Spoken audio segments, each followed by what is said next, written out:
আমন্ত্রণ জানাচ্ছি প্রবাস কণ্ঠ রাতের বুলেটিনে, পাওয়ার্ড বাই মাই ট্রিপ। শুরুতেই জানাবো আজকের প্রধান শিরোনামগুলো।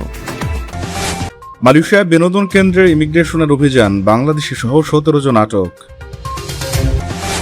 মালয়েশিয়া আন্তর্জাতিক মেশিনারি মেলায় বাংলাদেশের 14টি প্রতিষ্ঠানের অংশগ্রহণ। এবং কুয়ালালামপুরে প্রবাসীর সিটির ইনভেস্টর মিট সম্পন্ন। দেখছিলেন শিরোনাম, এবার বিস্তারিত। আপনিও কি আপনার নেক্সট ট্রিপ প্ল্যান করছেন? তাহলে আপনার জন্যই মাই ট্রিপ, যেখানে এয়ার টিকেটস এবং হোটেল সব পাওয়া যাবে এক প্ল্যাটফর্মে, with a very affordable fares and endless options. With my trip আপনার ভ্রমণ হবে একদম নিশ্চিন্তে। মালয়েশিয়ার রাজধানী কুয়ালালামপুরের ফ্রেজার বিজনেস পার্ক এলাকার দুটি বিনোদন কেন্দ্রে গভীর রাতে অভিযান চালিয়ে 17 জন অবৈধ অভিবাসীকে আটক করেছে মালয়েশিয়ার ইমিগ্রেশন বিভাগ। অপারেশন গেগার নামের এই বিশেষ অভিযানে আটককৃতদের মধ্যে 2 জন বাংলাদেশি নাগরিকও রয়েছেন। ভোর 4টা থেকে শুরু করে পৌনে 5টা পর্যন্ত চলা এই অভিযানে ইমিগ্রেশন বিভাগের বিশেষ অ্যাকশন শাখার সাথে জাতীয় নিবন্ধন বিভাগ এবং রয়্যাল মালয়েশিয়ান কাস্টমস বিভাগ যৌথভাবে অংশ নেয়। অভিযান চলাকালীন 2 বিনোদন কেন্দ্র থেকে মোট 203 জনের কাগজপত্র পরীক্ষা করা হয়, যার মধ্যে 181 জন স্থানীয় মালয়েশিয়ান নাগরিক এবং 22 জন বিদেশি নাগরিক ছিলেন। যাচাই বাছাই শেষে নথিপত্র না থাকা 17 জন বিদেশিকে আটক করা হয়। আটককৃতদের মধ্যে 14 জন ইন্দোনেশিয়ার, 2 জন বাংলাদেশের এবং 1 জন মিয়ানমারের নাগরিক। ইমিগ্রেশন বিভাগ জানিয়েছে, প্রথম অভিযানে একটি বহুতল ভবনের বিনোদন কেন্দ্র থেকে 4 জন এবং দ্বিতীয় অভিযানে অন্য একটি বিনোদন কেন্দ্র থেকে 13 জন অবৈধ প্রবাসীকে আটক করা হয়। তাদের বিরুদ্ধে নির্ধারিত মেয়াদের অতিরিক্ত সময় অবস্থান করা, বৈধ ভ্রমণ নথিপত্র না থাকা এবং পাসপোর্ট আইনের শর্ত লঙ্ঘনের অভিযোগ আনা হয়েছে। অভিযানে কোনো নিয়োগকর্তা বা মালিককে আটক করা না হলেও তদন্ত সহায়তার জন্য ঘটনার সাক্ষী হিসেবে 7 জনকে ইমিগ্রেশনের বিশেষ নোটিশ দেওয়া হয়েছে। আটককৃত সকল বিদেশি নাগরিককে পরবর্তী আইনি পদক্ষেপের জন্য পুত্রজায়া ইমিগ্রেশন ডিপোতে পাঠানো হয়।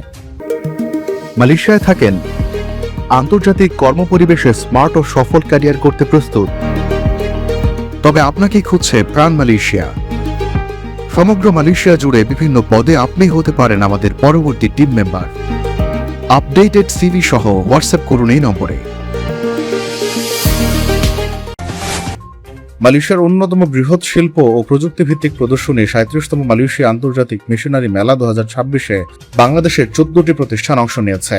বাংলাদেশ হাইকমিশন কুয়ালালামপুরের উদ্যোগে ও সমন্বয়ে এবং বাংলাদেশ প্লাস্টিক পণ্য প্রস্তুতকারক ও রপ্তানিকারক সমিতির সহযোগিতায় এই অংশগ্রহণের আয়োজন করা হয়। মালয়েশিয়ার আন্তর্জাতিক বাণিজ্য প্রদর্শনী কেন্দ্রে 16 থেকে 18 জুলাই পর্যন্ত অনুষ্ঠিত এই মেলায় বাংলাদেশ সহ 10টি দেশের 450টি প্রতিষ্ঠান অংশ নিয়েছে। প্রদর্শনীটিতে রয়েছে 650টির বেশি স্টল। উৎপাদন, প্যাকেজিং, প্লাস্টিক, মুদ্রণ ও খাদ্য প্রক্রিয়াজাতকরণ খাতের আন্তর্জাতিক প্রযুক্তি প্রদর্শনের জন্য এই মেলা এই অঞ্চলের অন্যতম গুরুত্বপূর্ণ বাণিজ্য আয়োজন হিসেবে পরিচিত।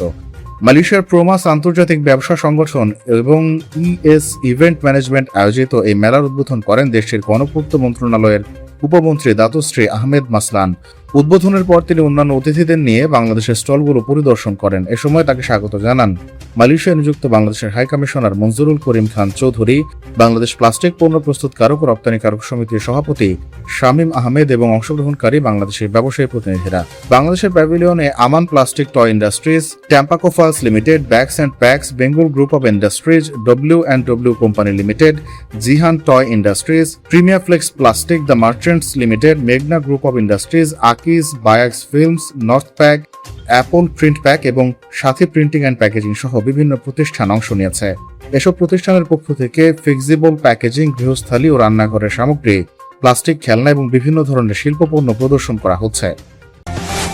মালয়েশিয়ার রাজধানী কুয়ালালামপুরে সফলভাবে সম্পন্ন হয়েছে প্রবাসীর সিটি ইনভেস্টর মিট। সম্প্রতি কুয়ালালামপুরের বুকিত বিন্তাং এলাকার পিঠাগড় রেস্টুরেন্টে প্রবাসী বাংলাদেশিদের স্বতঃস্ফূর্ত অংশগ্রহণ এই প্রাণবন্ত মতবিনিময় সভা অনুষ্ঠিত হয়। ব্র্যান্ডিং ডিরেক্টর গোলাম মাওলা হাজারির উপস্থিতিতে অনুষ্ঠানটি সঞ্চালনা করেন country sales executive Fahim Mishu. মালয়েশিয়ায় বাংলাদেশি ব্যবসায়ী জাফর হাজারি, বিভিন্ন শ্রেণী পেশার প্রবাসী কর্মী এবং স্থানীয় সাংবাদিকরা অনুষ্ঠানে উপস্থিত ছিলেন। আয়োজনে প্রবাসীর সিটির চলমান কার্যক্রম, ভবিষ্যৎ পরিকল্পনা, বিনিয়োগের আকর্ষণীয় সুযোগ এবং বর্তমান প্রকল্পের অগ্রগতি নিয়ে বিস্তারিত উপস্থাপন করা হয়। এ সময় উপস্থিত প্রবাসীদের বেশ কয়েকজন প্রবাসীর সিটিতে শেয়ার ক্রয় এবং ফ্ল্যাট বুকিং এর ব্যাপারে আগ্রহ প্রকাশ করেন।